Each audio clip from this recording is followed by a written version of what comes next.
So this is Mike, NoStressMike.com. I want to talk about people that hurt people. I'm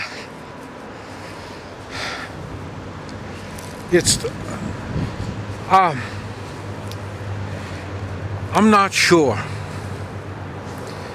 I haven't really looked into it, but I've heard, and I wonder sometimes. They say that children, when they're children, you know how they hurt animals, and that's why you're supposed to teach the children not to hurt animals. And when they learn this, it's supposed to be so if they treat animals kindly, then they will treat people kindly. I don't know. It's still a good thing, no matter if it's true or not.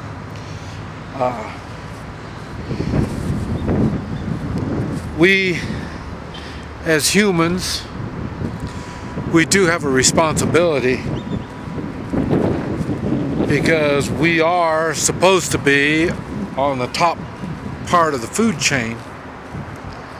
So we need to treat all life respectfully. Just like I talked about, and I said I can't relate to people that are motivated by power and greed. It's the same thing when it comes to hurting people. I can't relate. When I was a child, bigger than a child, my problems, we all have to learn our pecking orders when we're little kids, so you know, I don't really consider this the pecking order. But when I was 12,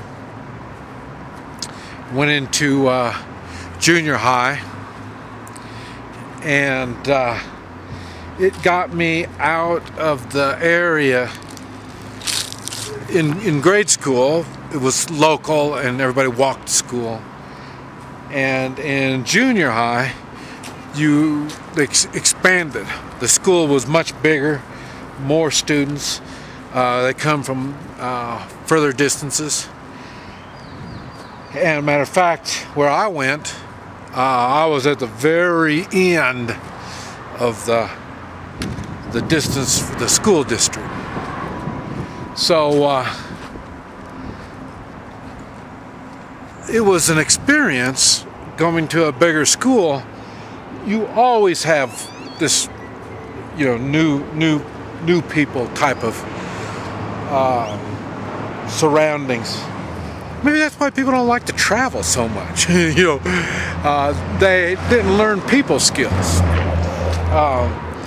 But anyway, I went off track on that.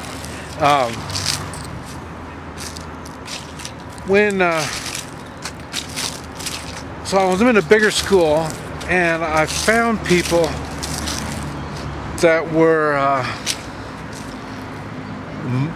just like always. Most people are really good. They really are. But I did find people that had that didn't like me, and I didn't know them.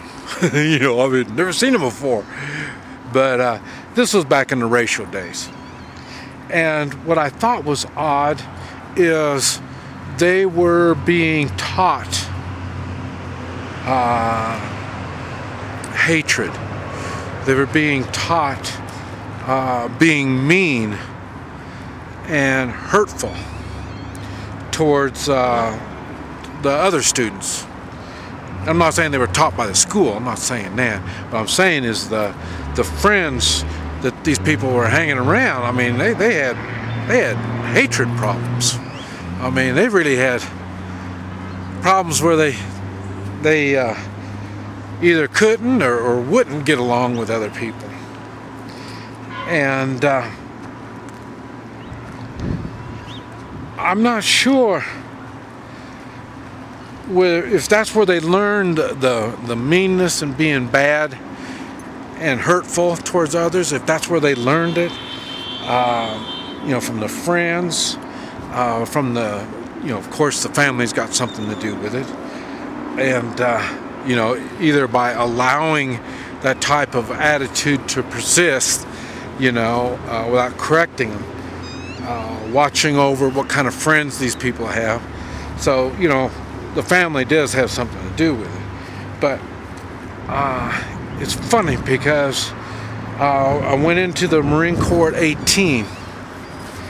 And now I was in 67 is when I went in, 1967. And at that time, the Marines were the last to have segregated Marines. They had black Marines and they had white Marines. And they really kept them separated. They really did. Now in boot camp, we all trained together, the 8 weeks of boot camp. But after that, when we went into regular combat training and all that other kind of stuff, they separated them. And that's where I found out. Now you got to remember, I came from the Chinese family, and I know the culture, the Chinese culture, was different than the American culture, and I was able to draw a line or distinguish the difference between them. And I didn't find any offense on either one. I mean, I realized they were just two different cultures. Now, but in the Marines, they put me in with the blacks, and I've never been around blacks before, so that was a unique experience. And I realized they had a different culture. I understand that. And they had there were some mean ones in there too. And now I don't know how they, I say I don't know anything about the black culture, but I say they all weren't mean and nasty. But seeing I wasn't one of them, and this was, I'd say this is in '67, and racial times were pretty crazy at that time, and they did a lot of really mean things. And now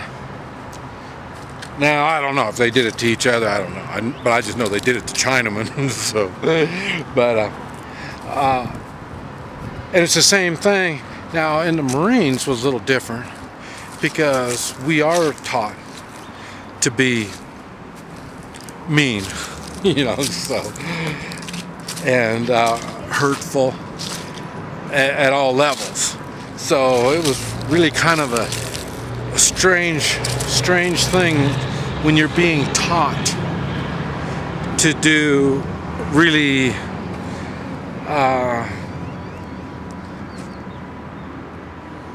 immoral acts for the morally correct reason. It was really kind of strange. But what I'm getting to is some people tend to not only have no problem in being mean and hurtful towards others, but they look for ways and reasons to have that attitude towards others. And when I'm saying hurtful, I'm not talking about just the physical act. And I'm not saying just men either. I mean, it's men and women. They get hurtful. I mean, they say and do things to hurt people, either hurt their feelings or physically hurt them. And like I say, I can't relate to any of that. That's why it's kind of funny people don't understand martial arts is the same thing. you learn martial arts, and we hurt each other when we practice, and so you think these people try to hurt people, and they don't. The whole idea is, like I say, self-defense. That's where you hear me preach the self-defense thing, and I talk about self-defense at all levels. I mean, not just like I say, physical, emotional, spiritual, financial. I mean, I try to cover self-defense at all levels, because there are people out there that are hurtful. They use mental manipulation. They try to scare you.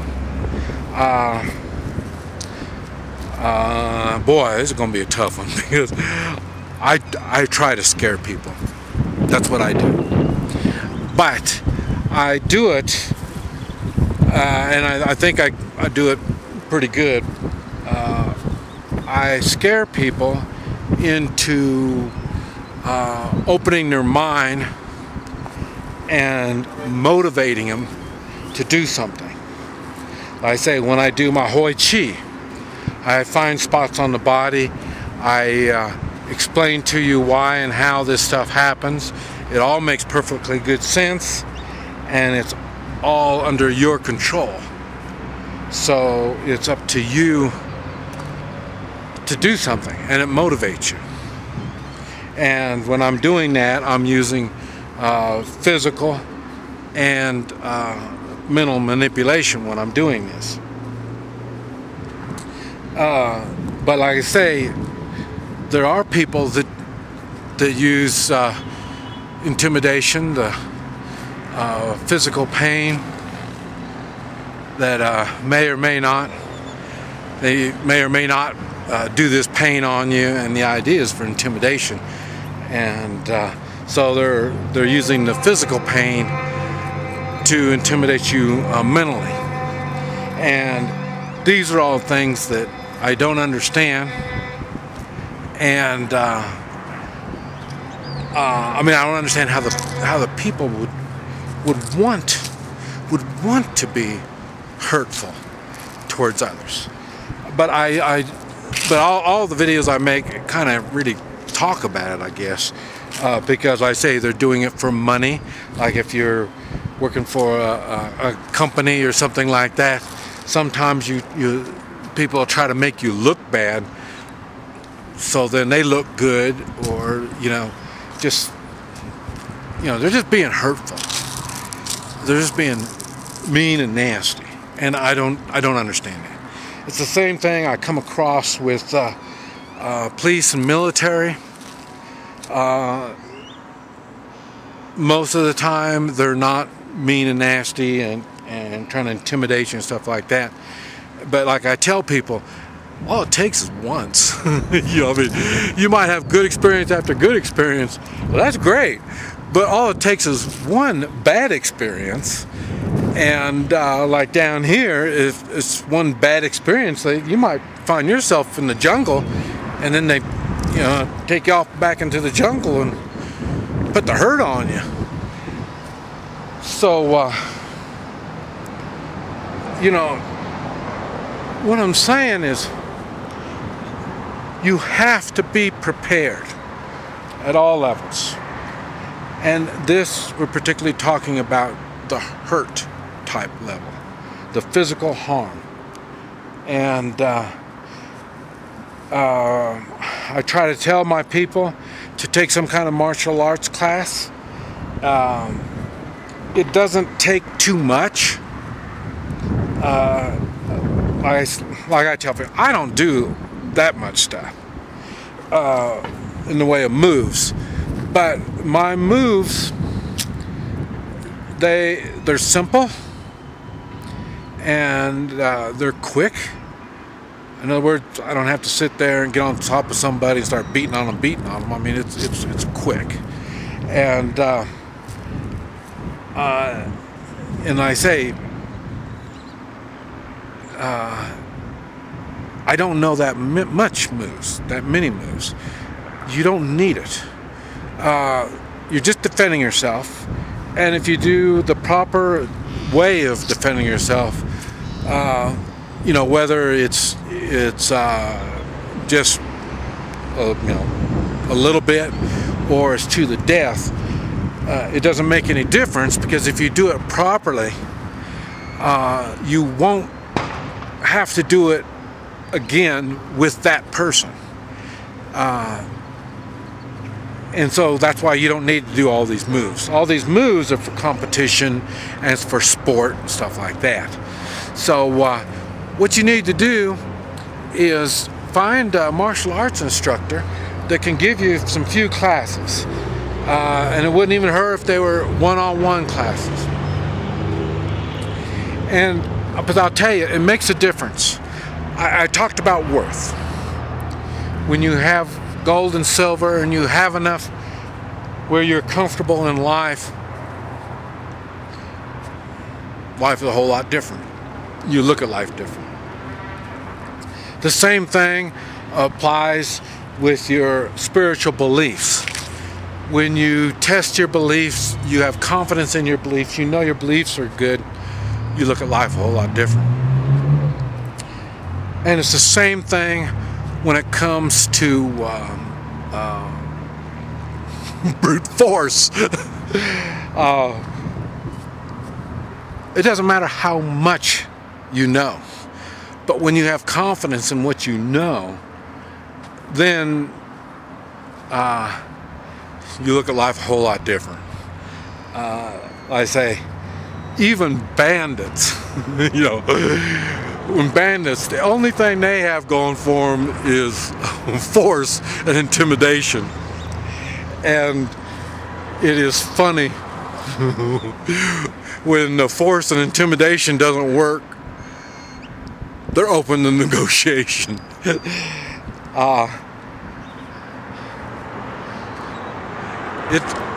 Force and intimidation does have its limits. And I say, I don't use or need intimidation or force, but I've got it at my access, and it does make a difference.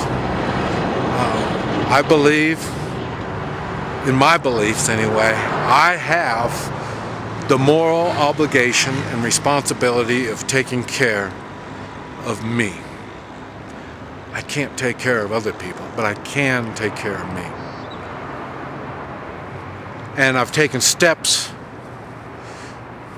where I can back up my beliefs. You need to reconsider your beliefs when it comes to force. This is Mike. NoStressMike.com.